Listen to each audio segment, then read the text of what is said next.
Hey, a very warm welcome to the first ever Virtual Tesla. Thanks for coming along for the ride.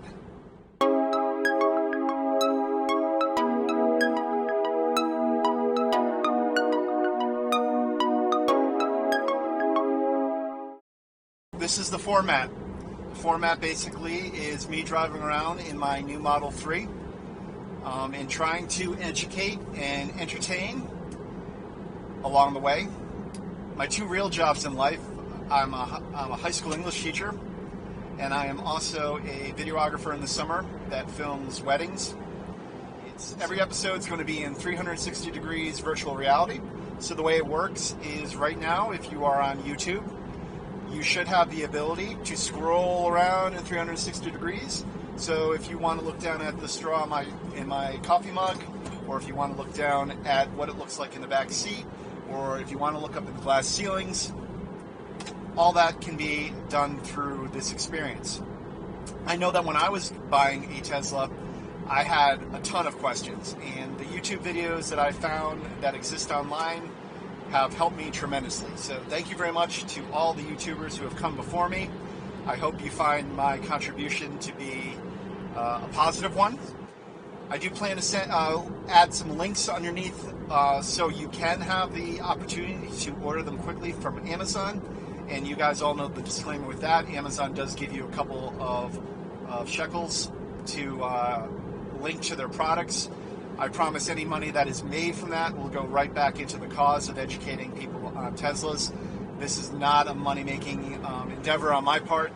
I'm really just super excited to own a Tesla, and I thought that this would be a really unique way of sharing the experience with people in 360 degrees. So this is my car. This is Electra. Her full name is Car M Electra, and it's an ode to a name that Prince gave a subpar dancer singer named Carmen Electra. It's a play on words, you understand. No offense to Carmen Electra, you're a fine person, but let's admit that rapping might not have been your thing. But you should check her out on Paisley Park Records. You might not know that she has a rap album. So, Carmen, or Electra for short, I've had her since December 31st of this year, so I've been driving her for enough time that I think I can give a pretty honest opinion. This is my first electric car. Never drove an electric car before. To be honest, I bought this without even driving it. It was the last day of the year. The tax incentive was about to expire. We walked into a Tesla store. We were impulsive. I'd been looking at it for a while. I really wanted to hold out for the $35,000 one, more in my price range.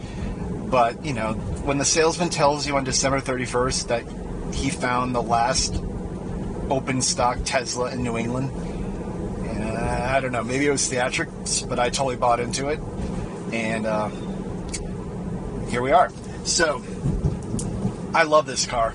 And I hope that taking you guys along with me and filming it allows you guys to have a little bit of an experience of how incredible this car is. It's really a computer. It's a computer that can drive. I mean, there's, people come in the car and they're like, oh my gosh, it looks like an iPad. It is pretty much an iPad. It's an oversized iPad that's part of the car. But it connects to the software, which is where everything hums and makes, basically, I think, game over for the car industry. There's no way they're going to be able to compete with a car that can morph and change and improve and modify itself, especially if you're in like a self-driving range. It's super important, and I think Tesla is just nailing it. I think with $35,000 that everybody should be looking at a Tesla. If you're concerned about the planet and you have worries that, oh gosh, what can I do about this? You know what you can do about it? You can stop driving a car that spits carbon dioxide into the atmosphere, and you know what? You'll feel really good about it. And when you pass the gas stations, oh, so good. Not being dependent on oil, awesome. How clean the car is, how quiet it is. And here's the sticking point. This car is the best car that I think I could buy. If I had all the money in the world, this is the car I would buy, is what I'm trying to say. When Elon Musk said that this is the most fun that you can buy, I think he nailed it. And if you're somebody that likes technology, and we all know how to use the phone now, so don't be intimidated by the screen. But if you're somebody that likes technology and getting updates and getting excited about that it can do new things, we haven't felt that way about the iPhone in a long time. Tesla feels just like that company. They have an update and a Y announce that's coming up this week, and I think I'm more excited about this than I was for an Apple event. And I love the Steve Jobs presentation of One More Thing. And I love that there's a company that's challenging and being so witty, fun, creative, and really trying to change the world and not doing it to make money. I know every company needs to make money, but to make all of your patents go for free, that's pretty cool. So, to Elon Musk changing the world, this channel is for you, and I hope one day you get to watch it. I'd love to hear what you think. Actually, don't waste your time thinking about my channel because you're so freaking brilliant. You should just be thinking about that.